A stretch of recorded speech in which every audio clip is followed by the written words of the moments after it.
Assalamualaikum warahmatullahi wabarakatuh. Di sini Waalaikumsalam. kami dari kelompok sistem interaksi kelas D akan mempresentasikan tugas yang telah kami buat, yaitu sistem login untuk penduduk. Di sini kami beranggotakan yang pertama ada Muhammad Fajar Alfat, NPM 2217 05 11 48. Saya sendiri Tedo Sakti Ardika, NPM 2257 051012. Rafif Maulana 2217 05 1023. Yang pertama akan dijelaskan oleh Rafif. Kepada Rafif dipersilahkan. Baik, terima kasih atas waktunya. Yang pertama yaitu latar belakang. Uh, Latar belakang yang kami buat yaitu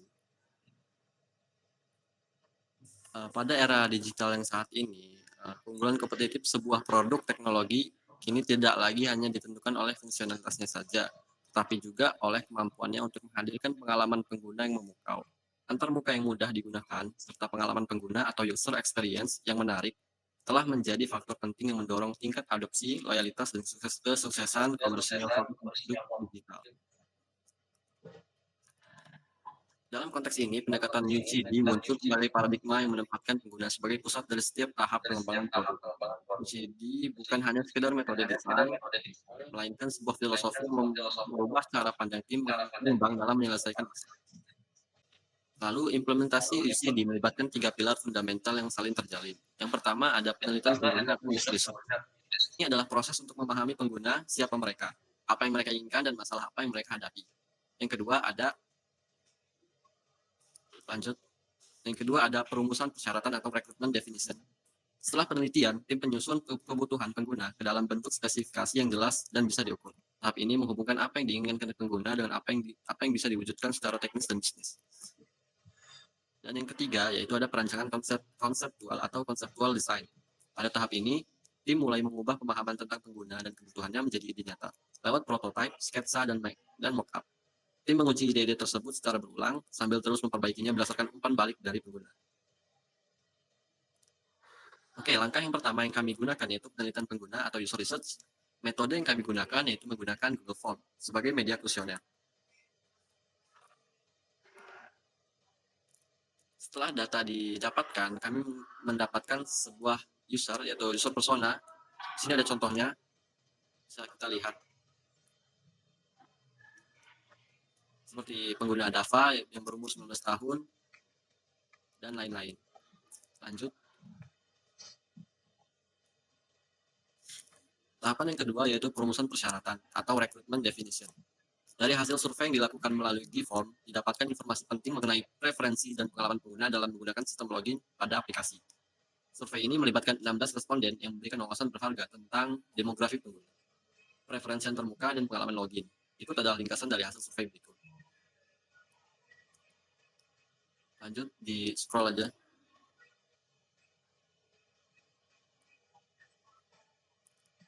Oke, yang ketiga yaitu ada perancangan konseptual atau conceptual design. Jadi wireframe yang kami rancang itu menggunakan sebuah software yang bernama Canva. Di sini bisa kita lihat pada halaman awal sebuah wireframe yang kami buat. Ini adalah halaman awal. Lanjut. Wireframe pada halaman pembuatan daftar akun.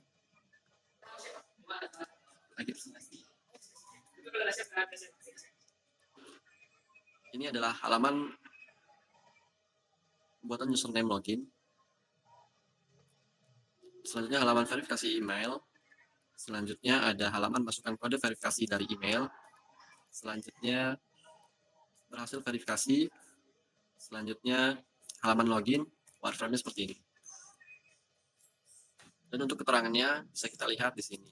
Contohnya misalkan pen itu pada angka pertama adalah sebuah nama aplikasi atau platform yang ditampilkan di sudut kiri, atas, dan kanan bawah berfungsi sebagai identitas dari aplikasi atau situs tersebut. Dan contoh yang kedua ada di nomor 2 pada wireframe yang kita buat tadi, teks sambutan sebuah teks halo selamat datang. Pesan selamat datang ini yang menyapa pengguna saat membuka aplikasi atau halaman. Pesan ini meningkatkan interaksi awal dengan pengguna. Lanjut.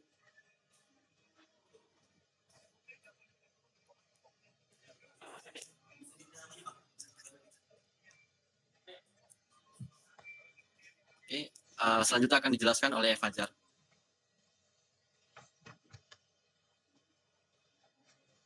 Baik, di sini saya Muhammad Arafat akan menjelaskan user flow dari sistem input produk yang telah kami buat, yaitu fokus pada sistem login. Nah, di mana user flow ini yang pertama ada halaman utama. Pengguna pertama kali dihadapkan dengan halaman utama, di mana terdapat dua opsi utama, yaitu proses login dan daftar untuk pengguna baru. Kalau untuk proses login, saya akan menjelaskan alur untuk proses login terlebih dahulu. Ketika pengguna memilih masuk untuk ketika pengguna memilih login, mereka diarahkan ke halaman untuk memasukkan email dan password. Jika login berhasil dan email dan password yang telah dimasukkan itu benar, pengguna akan diarahkan ke halaman beranda atau home, atau bisa saja ke halaman dashboard. Jika loginnya gagal, email atau password yang dimasukkan itu salah, sistem akan menampilkan pesan login gagal. Pengguna dapat memilih opsi lupa password jika mereka tidak ingat kata sandi. Nah, ketika proses lupa password itu ditekan, maka pengguna diminta untuk masukkan email mereka kembali, dan setelah mereka akan menerima kode verifikasi melalui email, pengguna harus masukkan kode tersebut ke sistem dan kemudian baru memasukkan input password yang baru. Nah, jika berhasil, sistem akan mengarahkan pengguna kembali ke halaman login, di mana mereka baru bisa menginputkan password baru dari hasil proses lupa password tersebut. Nah, yang ketiga ada proses pendaftaran. Ketika pengguna memilih opsi daftar, mereka akan diarahkan ke halaman pendaftaran melalui email atau password. Nah, pengguna akan diminta untuk memasukkan email dan password, lalu sistem akan memverifikasi informasi yang dimasukkan. Nah, jika pendaftaran berhasil, akun akan dibuat dan pengguna akan diarahkan kembali ke halaman login. Nah, jika pendaftarannya gagal, sistem akan menampilkan pesan kesalahan. Pengguna akan kembali ke halaman untuk memilih metode pendaftaran karena terjadi kesalahan input atau gagal bikin akun baru. Nah, untuk pendaftaran melalui email dan password tadi, kita memiliki cabang di sana karena kita bisa menggunakan akun Google atau Facebook untuk mendaftar. Sistem akan melakukan verifikasi melalui Google atau Facebook. Jika berhasil, akun pengguna akan dibuat dan mereka diarahkan kembali ke halaman login. Jika verifikasi atau pendaftar gagal, sistem akan menampilkan pesan kesalahan dan pengguna akan diarahkan kembali ke halaman pemilihan metode pendaftaran. Nah, setelah pengguna berhasil login atau mendaftar, proses akan ditutup dengan pesan login atau registrasi berhasil. Nah, mungkin bisa lanjut ya.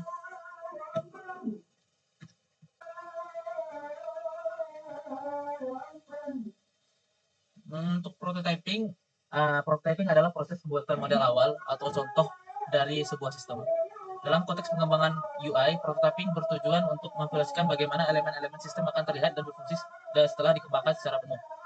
Prototyping ini adalah salah satu proses dalam pengembangan UCD karena memungkinkan pengembang mendapatkan umpan balik dari pengguna lebih awal sebelum melakukan pengembangan lebih lanjut. Nah, kita langsung masuk saja. Coba Boy. Nah, ini adalah tampilan prototyping dari yang telah kami sediakan. Di sini adalah tampilan prototyping dari sistem login yang telah kami lakukan. Coba yuk. Coba jalankan prototyping. Nah, ini untuk daftar. Nah, di sini ada email, password, verifikasi email, dan bisa melalui Google atau Facebook sesuai dengan user flow yang telah saya jelaskan tadi. Coba yuk yang masuk login. Nah, ini adalah tampilan prototyping dari sistem login yang telah kami rancang. Baik, terima kasih kepada Fajar. Untuk yang selanjutnya saya akan menjelaskan bagian testing dan evaluasi. Pada proses evaluasi dan testing, kami menggunakan metode survei berbasis Google Form untuk mengumpulkan umpan balik dari pengguna mengenai prototipe yang telah dibuat. Bertujuan untuk mengevaluasi sejauh mana aplikasi kami memenuhi kebutuhan pengguna, baik dari segi visual, kemudian navigasi, hingga kejelasan fitur yang disediakan. Di sini ada jawaban dari setiap pertanyaan yang telah dijawab oleh responden. Untuk pertanyaan 1 itu, untuk penempatan tombol masuk dan daftar. Di layar awal, ada dua opsi masuk dan daftar. Menurut kamu penempatan tombol ini udah jelas atau belum? Apa ada yang membuat kita bingung? Di sini ada jawabannya, 68,2% itu menjawab sangat jelas, dan 31,8% itu menjawab lumayan jelas tetapi bisa lebih baik lagi. Untuk yang pertanyaan kedua itu tentang kolom isian email dan password. Di sini ada pertanyaannya, menurut kamu kolom isian email dan password sudah pas atau belum? Gampang nggak buat dipahami? Di sini ada jawaban 77,3% itu menjawab gampang dimengerti, dan 22,7% itu menjawab lumayan tetapi lebih bisa dijelasin lagi. Untuk yang ketiga itu link lupa password. Di sini ada 68,2% itu menjawab udah sangat jelas, dan 27,3% menganggap bahwa link lupa password ini ada tapi kurang kelihatan. Untuk yang keempat itu proses pendaftaran akun. Di sini mendapat 54,5 jawaban tentang sederhana, dan beranggapan biasa saja itu di sini 40,9% suara. Untuk yang kelima itu tahap verifikasi email. Di sini 86,4 merasa bahwa tahap verifikasi email itu sangat jelas, dan 13,6 merasa bahwa tahap verifikasi email membingungkan. Yang keenam itu proses alur. Di sini proses alur 81,8 merasa orang merasa sangat lancar dan tidak ada kendala, dan 18,2% menganggap bahwa proses alurnya ada yang membuat bingung tetapi masih bisa diatasi. Oke, selanjutnya tampilan visual prototype. Di sini 59,1 menganggap bahwa tampilan visual prototype itu sangat menyenangkan dan nggak perlu dirubah, dan 36,4 merasa cukup baik tapi masih bisa diperbaiki. Yang kedelapan, ukuran dan jenis font. Di sini dapat 22 jawaban, di mana 77,3% orang merasa udah sangat jelas, dan 20,2,7 merasa cukup jelas tapi masih diperbaiki lagi. Yang terakhir yaitu usulan perbaikan berdasarkan survei pengguna.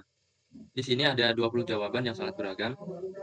Berdasarkan 20 jawaban responden terkait pertanyaan, kalau ada hal yang bisa kamu ubah dari alur ini, kira-kira yang menurut kamu perlu diperbaiki. Mayoritas masukan berfokus pada aspek visual dan fungsional sistem. Beberapa responden menyarankan peningkatan ukuran font dan berbagai kombinasi warna agar lebih menarik dan nyaman dipandang. Jadi dapat disimpulkan, berdasarkan hasil survei, secara umum mayoritas responden merasa cukup puas dengan alur, fungsionalitas, dan tampilan visual sistem yang diuji. Sebagian besar responden menganggap bahwa penempatan tombol, kolom isian, dan proses login hingga verifikasi sudah jelas dan mudah dipahami, meskipun masih ada ruang untuk perbaikan. Hal-hal yang bisa ditingkatkan meliputi penambahan fitur-fitur pendukung seperti integritas dengan media sosial untuk pendaftaran, perbaikan responsivitas tampilan di berbagai perangkat, dan peningkatan konsistensi desain. Saran lain yang juga muncul adalah peningkatan estetika visual seperti kombinasi warna dan penataan UI yang lebih rapi, serta perhatian lebih pada kaidah berdesain sesuai KBBI. Kesimpulannya, meskipun tidak ada kendala signifikan yang dialami, beberapa aspek teknis dan visual yang dapat diperbaiki lebih lanjut untuk meningkatkan kenyamanan dan efisiensi pengalaman pengguna. Baik, mungkin itu saja yang dapat kelompok kami sampaikan. Kurang lebihnya kami mohon maaf. Kami akhiri. Assalamualaikum Assalamualaikum warahmatullahi warahmatullahi wabarakatuh. wabarakatuh.